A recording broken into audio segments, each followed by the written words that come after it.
aller voir tantôt. Là. Mais juste avant d'aller voir ce point-là, on va regarder les étoiles. Les étoiles les plus brillantes de la ceinture d'Orion, on se rend compte que les 3 étoiles de la ceinture d'Orion qui représentent les pyramides est en ligne droite avec l'étoile la plus brillante du ciel, Sirius. Donc là, on a les pyramides, les étoiles et la plus brillante. Fait que si on compare les étoiles aux pyramides, on se rend compte que c'est une carte de la Terre à son dessin, à son endroit. Mais on se rend compte que l'étoile la plus brillante est atteignable au sol sur Terre. C'est là qu'on va comparer nos deux cartes. Je ne sais pas si on voit bien. On se rend compte que la Voie lactée, qui est un fleuve de feu, des milliards d'étoiles, est parallèle au fleuve d'eau ici, qui est le Nil, par rapport à l'angle des 3 pyramides et l'angle des 3 étoiles de la ceinture d'Orion. Puis qu'en ligne droite avec l'étoile la plus brillante qui est ici, ben, ça représente un endroit sur Terre au sol. Donc on va aller voir qu'est-ce qu'il y a là, s'il y a d'autres dessins. C'est du dessin qui est la simplicité. Même un enfant, quand on veut apprendre des choses, il faut qu'on le dessine, puis il faut qu'il reflète notre dessin. Puis on sait qu'utiliser l'intelligence, c'est de réfléchir, puis agir intelligemment, c'est briller. Quand on dit c'est brillant, ça veut dire que c'est agir intelligemment, c'est réfléchir. Puis là, ça va être juste des reflets sur l'étoile la plus brillante. Puis là, on va aller voir qu'est-ce qu'il y a ici, à l'étoile la plus brillante sur Terre, juste voir. Celle-là. Voilà. On se rend compte que tout le quartier de Mohan-Dessin, au Caire, est dessiné en forme de porte et fenêtre. Vue du ciel. Il faut être dans le ciel pour voir que c'est une porte. Puis, en plein milieu, mais c'est l'étoile la plus brillante, qui serait Sirius. On va aller voir l'étoile la plus brillante dans le dessin d'une porte, à voir à quoi ça ressemble. Là, l'objet qui est au milieu. Un objet de 6 côtés par 6, exactement comme l'étoile la plus brillante quand on la dessine. Hexagone par hexagone. C'est encore le même dessin au même endroit. Cette fontaine-là est assez spéciale direct en partant, parce que grâce aux pyramides, elle représente l'étoile la plus brillante dans le dessin d'une porte. Puis ici, on voit qu'il y a bien du monde autour. Mais je ne sais pas quel événement qui s'était produit. Ici aussi, on voit la fontaine, qui représenterait Sirius sur Terre.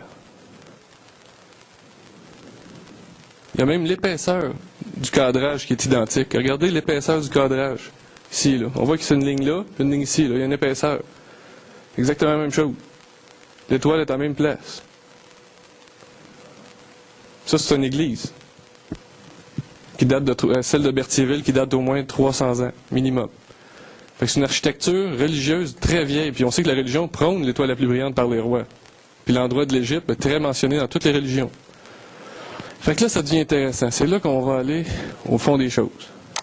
Vu qu'on peut atteindre l'étoile la plus brillante sur Terre grâce aux pyramides et aux étoiles, mais là, c'est de savoir comment on fait pour atteindre l'étoile la plus brillante sur Terre, sans aucune technologie. Y a-t-il un moyen technique pour atteindre cet endroit-là, qui est la fontaine? Là, on le sait parce qu'on a vu les images, on les a comparées à l'œil, mais dans le fond, pour avoir ces images-là, il faut être au-dessus. Il faut un satellite qui prend une photo de haut. Il faut un appareil photo qui prend des photos des étoiles. Il faut les comparer ensemble pour savoir que l'étoile la plus brillante arrive à un endroit.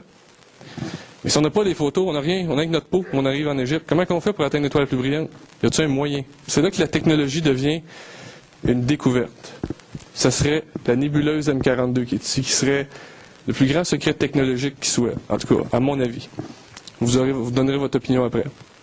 Parce que, je vais vous montrer comment, la technique. Il faut avoir les pieds ici sur Terre. Là, on oublie que c'est des étoiles. Là. On l'a comparé avec les pyramides. Il ne faut pas oublier que le Nil passe ici, exactement comme la Voie lactée, puis que l'étoile est juste sur le côté du Nil, exactement comme la fontaine avec la porte. Là. Mais les 3 pyramides qui sont ici, la petite tache qui est la nébuleuse M42, devient l'endroit sur Terre où mettre les pieds en premier lieu, pour regarder en direction des pyramides. Parce que là, c'est de l'algèbre. Je me suis servi des étoiles et des pyramides pour mettre mes pieds là.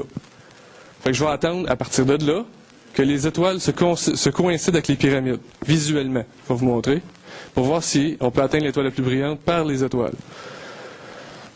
Ce sera pas bien long. Mais avant que j'arrive à ça, je vais juste vous montrer à quel point les deux cartes sont en 3 dimensions.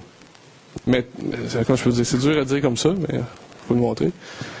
On se rend compte que l'étoile qui est ici, celle du centre et l'autre ici forment une ligne droite parallèle parfaite. Puis quand on s'en vient sur Terre et qu'on compare l'angle des pyramides aux 3 étoiles, ça représente la direction des pôles parfaitement. Fait que je peux vraiment me servir d'Orion comme étant une carte des pyramides, vu que j'ai un point de repère pour les pôles, donc les 4 points cardinaux. En partant, ça devient intéressant. On a 2 points de repère. Les roches, en parlant des pyramides, puis les étoiles qui forment une ligne droite, qui forment le nord et le sud. Puis quand on continue, il ne faut pas oublier qu'il y a le Nil et la Voie lactée.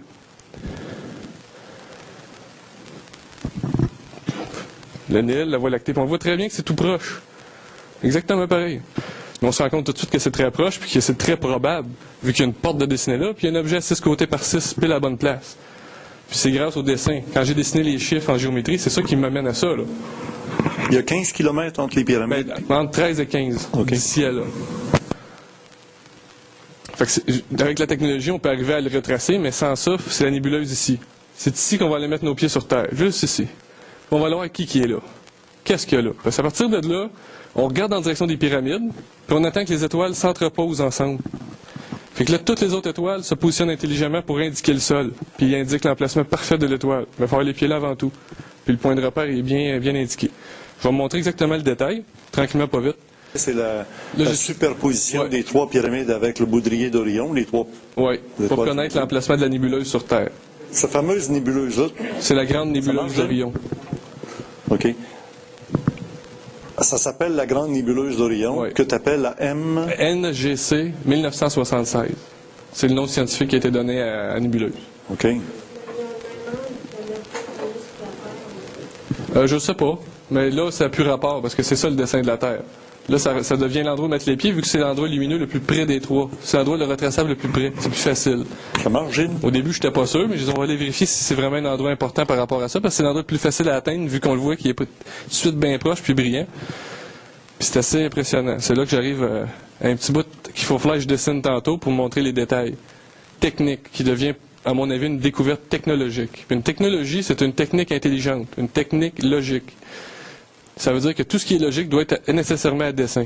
Parce que si on ne peut pas le dessiner, on ne peut pas le représenter devant nos yeux, on ne peut pas le partager. C'est beau? Et comme ça. Puis là, je les ai mis toutes la même proportion, parce qu'on aurait 3 fois entrecroisé les pyramides ici. Ça, c'est le dessin des pyramides, au centre, comme ça aussi, et comme ça. 3 grandeurs qui s'entrecroisent. Tout avec la même étoile centrale. On a 4 entrecroisements au même endroit. La ligne droite, puis les 3 fois que les pyramides. Mais là, les 3 fois entrecroisés, je les ai mis tous ensemble pour voir si le 9 degrés était identique. J'ai mis les 3 étoiles de ceinture d'Orion ici en haut. Là, on a Betelgeuse avec Rigel et Sirius Aldébaran. Fait que les 3 ici, 3 comme ça et 3 comme ça sont les 3 ici. Là, on voit vraiment que l'inclinaison est très similaire là, quand on les met à la même proportion. Donc, ce serait le même dessin. Fait que la Terre représente l'étoile la plus brillante dans le dessin, parce que ça, c'est la Mercure, Vénus, Terre. Fait que là, on a la Terre ici, là. Fait que l'étoile la plus brillante et la Terre sont dans la même position dans le même dessin, puis on peut l'atteindre sur Terre, l'étoile la plus brillante, grâce aux pyramides. On a les 3 pyramides. Là, je mets les pieds à la nébuleuse M42. Là, j'ai les pieds à M42. Puis tantôt, on va aller voir qu'est-ce qu'il y a là à cet endroit-là. Vu que c'est un endroit important, ce serait l'endroit où mettre les pieds pour que ça prenne tout son sens.